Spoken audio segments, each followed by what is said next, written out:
Төрийн орон сууцны корпорацаас сэрэмжлүүд мэдээллийг хүргэж байна. Тодорхойлбол төрийн орон сууцны корпорац хэрэгжүүлж байгаа Солонг 1-2 төсөл мөн Ногоон нуур 1008 айлын орон сууцтай холбоотойгоор иргэдийг найдвартай хамруулж өгнө гэх залингийн хэрэг бас нэлээдгүй гараад үүнтэй холбоотойгоор өргөдөл гомдлоо цагдаагийн байгууллага болон манайдаар ихээр ирж байна. За бид нэр 2026 оны 3 сард засгийн газрын 81-р тогтоолоор төрийн өмчийн орон сууцыг иргэдэд хөлслүүлэх, өмчлүүлэх журмыг баталсан. Журмын хүрээнд сонгон шалгалтыг зөвхөн 100% цахимаар хийхээр тусгасан байгаа. За сонгон шалгалтын цахим систем хийгдэж байгаатай холбоотойгоор бидний иргэдээс бол ямар нэгэн байдлаар цаасан мэдээлэл авахгүй, өргөдөл авахгүй, тодорхойлолтууд авахгүйгээр бид тусгаж өгсөн.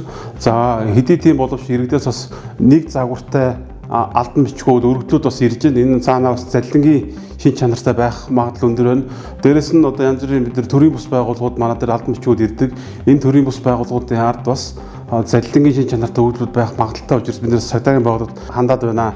Төрийн орон сууцны корпорацаас хэрэгжүүлж буй аливаа төсөлд иргэдийг найдвартай оруулж өгнө. За төрийн орон сууцны корпорац болон хот байгуулалт барилга оруулалтын яамд бас бид нар тодорхой танилын өрөөд энэ хүмүүсээрээ дамжуулж найдвартай оруулж өгнө гэсэн тийм залингийн юмуд ихээр гараад байгаа тул иргэд энэ дээрээс сэрэмж болгоомжтой байгаа нь зүйтэй.